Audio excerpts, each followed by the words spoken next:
Fantastic.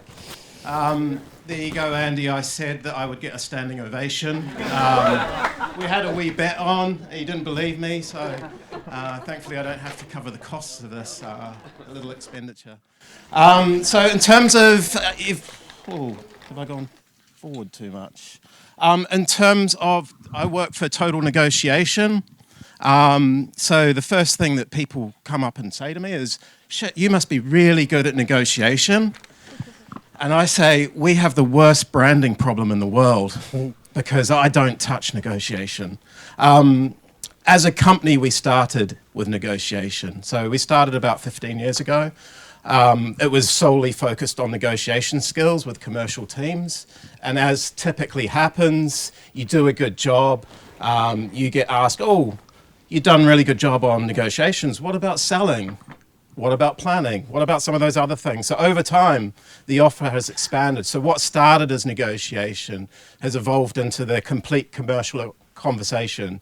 So we've got practice areas covering negotiation, customer selling and planning, channel and category, and revenue growth management. And we're really focused on building commercial teams, so predominantly sales teams, in terms of upping the game in terms of their skill set and their ability to talk this language with the retailers.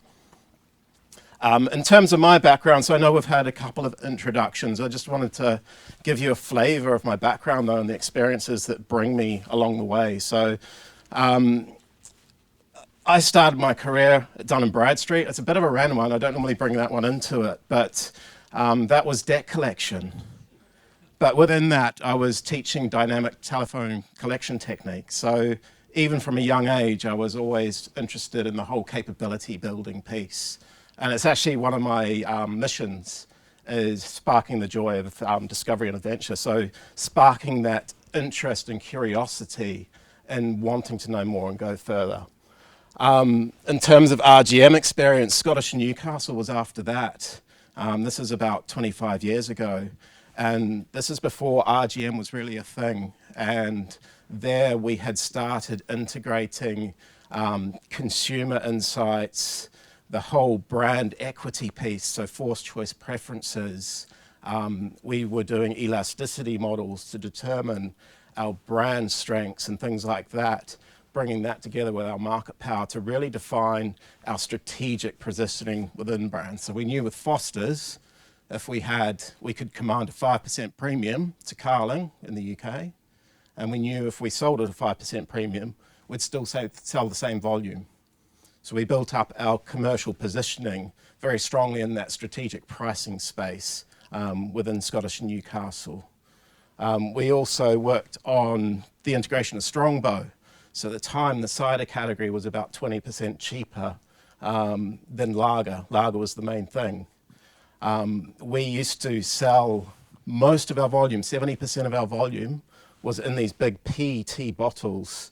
So there were 2-litre bottles, and they did the smart thing of giving 100% extra free. So based on what Rory was saying, it's 50% discount every time. And it was like the golden handcuffs, because 70% of your volume there, how do you step away from it? So we set up some of the strategies to slowly step away from that. We eventually got rid of all extra free volume, and on leaving Scottish Newcastle, the cider category was actually at a premium to the lager category. So we talked from a 80% index up to about 110 index. So learnt the power of strategic pricing and how to use that to transform the organisation. Reckitt Benckiser and L'Oreal were back in New Zealand, so I'm from New Zealand, hence the All Blacks at the bottom. Best sports team in the world, out of any sport, out of any country. Maybe not if you look at the last 10 years versus Ireland, but on the history. So L'Oreal and Reckitt Benckiser gave me a lot of my executional knowledge.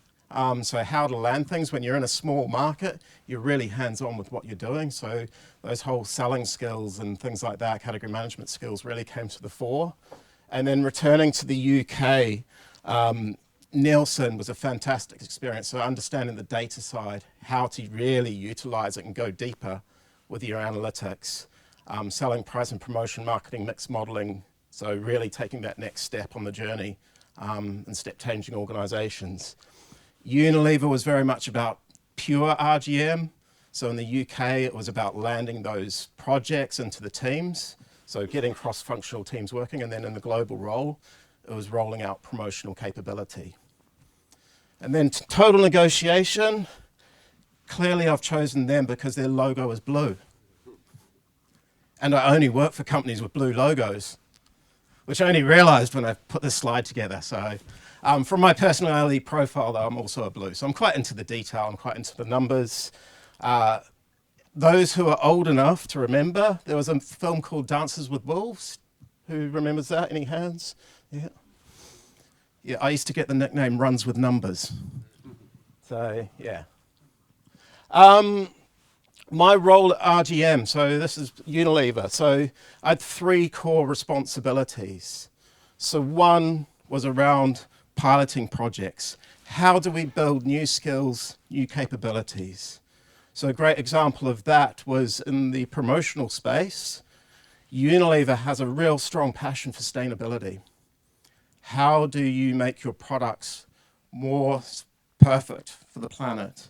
So the project we worked on there was building a system that not only made better return on investment and better sales, but also reduced our plastic footprint in the market. So it's something we were successfully able to launch into Tesco in the UK and really built into their sustainability objectives as well. So had some fantastic times delivering on projects like that. Tools and processes, so I was less involved with TPM, but building some of the tools outside of TPM, so some of the simple systems. And my only advice here is think about your end user in terms of the tools that you've got. So many tools are way overcomplicated because we build them for ourselves, not the people using them. We launched a product into the market called My Promo Landscaper, and it had 5 core views. I'm still getting emails after I've left Unilever because it only launched after I left. It took so long to get through IT. But it's actually being used with retailers throughout Europe. So 5 simple views, but makes a real difference to that category story that we have with retailers. And then the third key element, and where I'm focusing on today, is the whole capability piece. So how do you lift the skill set of an organization? How do you take it from here and take it up to here? So my first comment, RGM is a team sport. You need to get all functions aligned and running to be smooth with capability. So you cannot pick out a marketing team, you cannot pick out a sales team, you cannot pick out a finance or supply team. You need to bring them all on that journey. So that was the first key thing we learnt and understood, is how do you bring the team on board? When we looked at the teams, so yeah, understand your audience. This is the typical picture of an organization.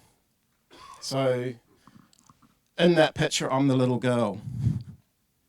So I'm not figuring out whether that's a rope. But your organization is kind of stuck in the mud. They've got so much going on. You've really got to convince them, how do we motivate the elephant to actually want to do RGM? They've got so much they've got to do in their day-to-day jobs. They've got to fulfill orders, communicate, build brands, everything else. Why do they need RGM? What value does RGM bring to them? So the first thing is about understanding your audience. What is going to motivate them to want to do RGM? And also from an emotional perspective, what are they going through in their roles? A lot of organizations, if I reflect at the moment, there's a heck of a lot going on. You've got legislation coming in around sustainability and different factors. You've got COGS increases coming through. You've got tariffs on the horizon. So a lot of people out there in the organization are constantly in the state of firefighting. They're just dealing with what's in front of them now. And RGM can sometimes seem like this long-term thing that doesn't affect the now. So it's being conscious about how do you put your arms around the shoulders of these people to bring them on that journey. And the other thing is people are drowning in complexity. I mean, I talk about my promo landscaper. The thing that makes me most proud about that is at Unilever, there's hundreds and hundreds and hundreds of systems. Everybody's been thrown systems at them left, right, and center. People are overwhelmed with how many things they've got access to. And that creates an environment where they don't actually access anything because they don't know where to start. So that's where simplifying down can definitely help bring people on that journey. So understand where your people are. If I say in smaller organizations, it's probably the flip. Often the RGM team ends up being the team that's doing all this stuff. So in Unilever, it was about training people to do it for themselves. In smaller organizations, often you end up being the one who's having to do it. So you are often feeling like this. You often end up being the bottleneck. So it's how do you bring the rest of the people on board with that journey? So to do that, you need to make it relevant. So you've got marketing, who need to understand where do they position their brands, how are they versus their competition, how does their product stack up? R&D, how does the innovation coming to the market align? How do we launch so that our packs resonate with the market? Supply chain, are we efficient with how we're doing that? Do we have simplicity within our ranges?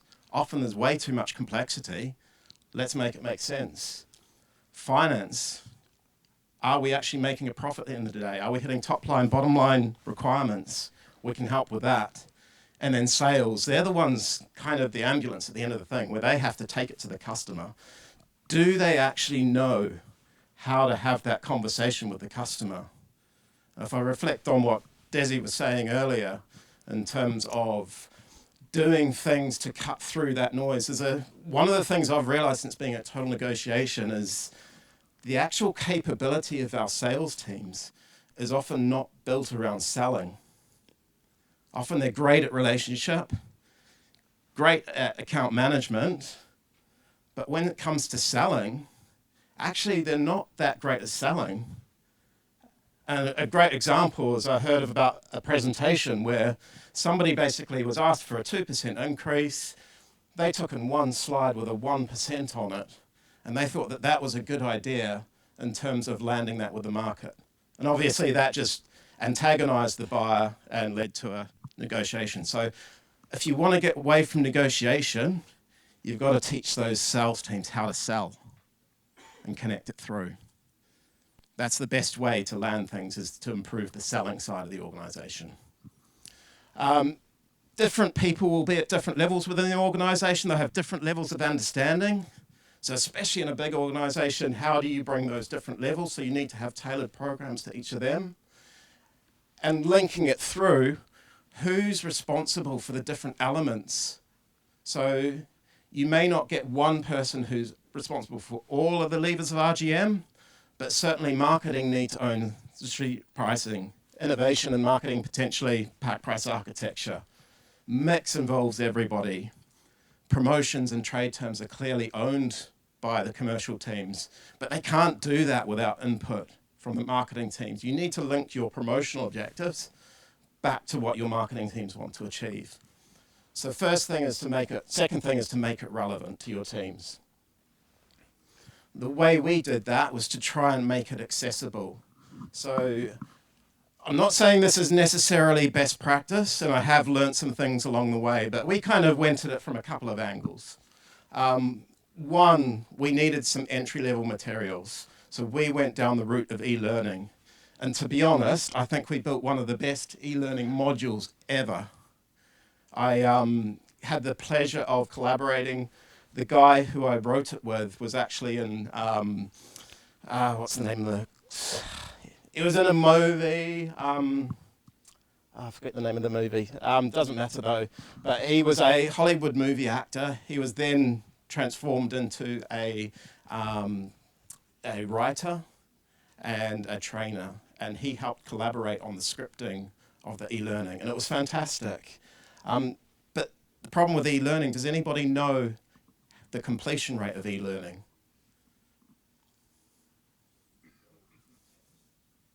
Low? That's a good start. Really low. getting warmer. It's about 20%. I think we had maybe about 25% with this course, but we really didn't, which, to be fair, we had a couple of thousand people do it. So that's a couple of thousand people who we moved on. But e-learning is definitely not the complete solution. At the other end of the spectrum for our advanced people, we implemented masterclasses. So this is where we brought in subject matter experts on a fortnightly or monthly basis, and we would get them to talk about their best practice on a specific skill, and we kept it to about 45 minutes. So we kept it tight, kept it relevant. We made the people the heroes, and that was incredibly successful. So we built up a community of practice. So a couple of hundred people who every month was consuming this, advocating for it locally, and bringing it down to their market. So definitely works. E-learning, so-so. The bit we were struggling with is the classroom piece. So we didn't really land that particularly well. But the learn by doing is certainly a key element. Some of you may be familiar with this. It's quite often used within learning, but it's the 70-20-10 approach.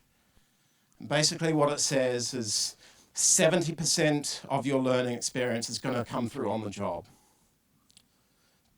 20% is from working together, and 10% is formal interventions. So classroom training, that type of thing. It's true. I'm not going to dispute that it's true, but I think it's lazy. And the reason why I think it's lazy is it basically creates an excuse to say, well, you're going to learn within your role and you're just going to absorb it. I don't need to think about your training plan. But again, you need to be intentional about what do you want your teams to do? What do you want your teams to learn? What do you want your teams to apply? If you're not clear and intentional about that change that you want, if you're going to leave that to them to discover, it's going to be luck as to whether you achieve it. You need to be really cognizant about what you're doing with this 10 and 20%, because the way people learn is by reapplying what they learn. It's that replete application. So you've got the 10% theory. So if I'll skip back to that. I flip it on its head. You need 10% theory. You need to be really intentional about what you want your teams to do. You then need to give them a safe space to practice that. So how you bring people together and apply it. So that's where the workshops work really well. The Learn by Doing workshops that James was talking about work really well because it gives you a safe space to learn together and to apply it. The real trick is then how do you get people to continue doing that in their day-to-day job, because that's the reinforcement piece that solidifies the learnings. And the reason being, I don't know if you've heard of a guy called Herman Ebbinghaus. Oh, wrong way. Herman Ebbinghaus, anybody heard of him? No?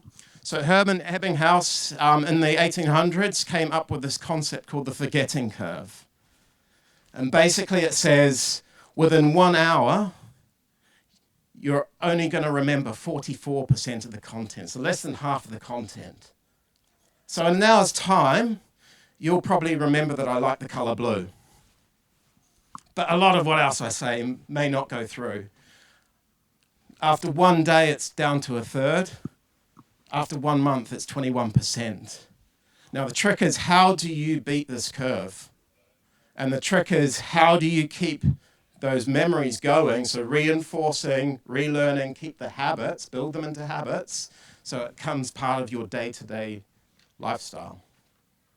So that's the role we need to land in terms of getting this 10, 20, 70. Be intentional about what you're doing with the 10 and 20, and then think about how do we embed that ongoing so that NRM or RGM is always live within the company, talked about in those key S&OP IBP meetings, so all your planning meetings, making sure that RGM is still relevant and still talked about and still applied to reinforce those learnings.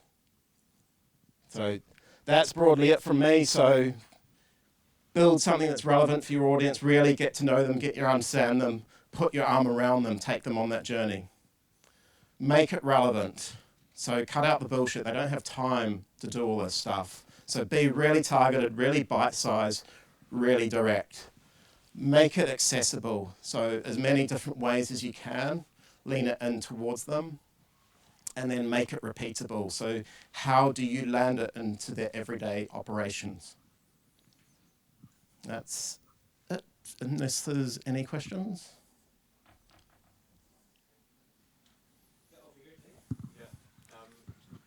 Black belt masterclass is quite intriguing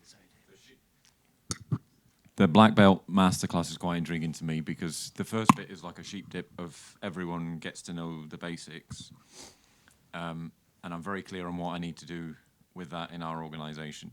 But to enhance the people that need to practice, can you give an example of what would form a black belt masterclass? So it really varied. So we were very focused on the trade investment space. So it could be around anything from working in distributed models, looking at profit pools, understanding profit pools, to using promo elasticities. So it could be topics like that. We even had topics around how do you gamify the system so that you create the willingness to want to do RGM. And we had a fantastic example from the likes of the Mexican team where they had a Save to Invest program. They had their whole leadership team brought into it. They had it talked about at town halls. They had it ideas collection technique. They had prizes around it. So it was creating a gamification basically of RGM that really brings the hearts and minds on board with it. So huge variety. You had to be well connected through the markets to unlock where are these opportunities. So we would often have quarterly connects with key markets. They would tell us all the great things we're doing and would almost spot pick some of those opportunities out, follow up with them and get them to create the masterclass off the back of that. Good question.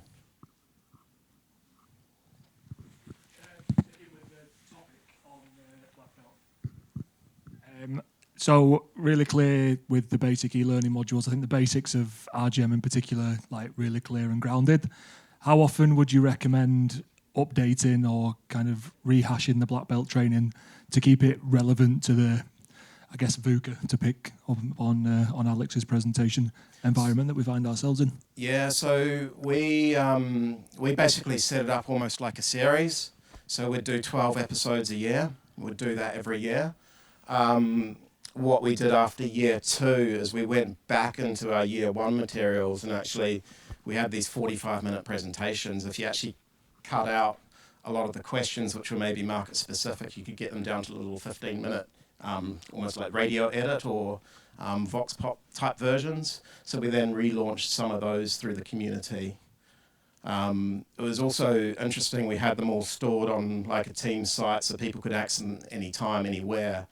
And even like 3 months after the season had finished, we were still having like 100 people a month go in and use it and view it. So we knew the materials were alive, even outside of the live presentations themselves.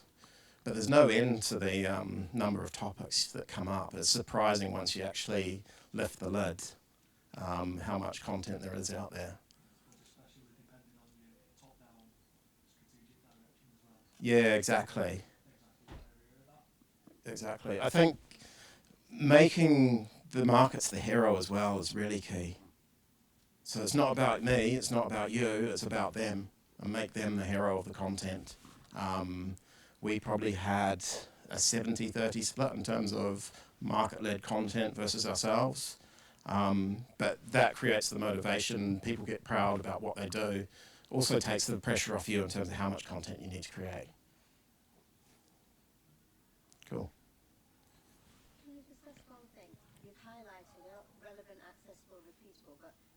Surely understand your audience is your main thing. Why isn't that in bold and in blue? It's Without understanding your audience, making it relevant and accessible and repeatable is like knocking your head against the wall, isn't it? Yeah, no, I completely agree. I mean, understanding your audience is first, so absolutely critical. I'm not trying to be facetious, it's just that for me, many fail on not understanding their audience and they go into all those other things, but they're not delivering it to what that audience needs to hear. So I was just curious, that was all. The reason it's not blue is because it doesn't start with makeup. Nothing more behind it than that. But I mean, that's where we kind of specialise at Total Negotiation. Is one of the things we found at Unilever is we'd done this really good job bringing the strategy and planning people on board. The black belt thing worked really well in terms of that. Our next frontier was really how do you break it through sales teams? So how do you enable them to have those conversations? And I kind of talked facetiously about the 1% presentation, but it's scary how poor some of the selling skills actually are. You take marketers, you take category managers in, you get a really clear story, but salespeople, it's not a habit. So I think there's a real opportunity there in terms of how you bring them on board and tell the story. Cool.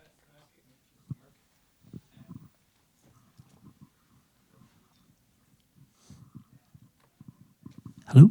Can I ask you, so especially in companies like Unilever, where there's loads of categories, loads of countries, and you go out and you start to build a capability with, let's say, certain countries, and you've got a team of 5 or 6, but then you've got to keep those guys tipping over, and you're probably supporting them a bit, and you keep going out to more countries, more trials, more pilots, etc.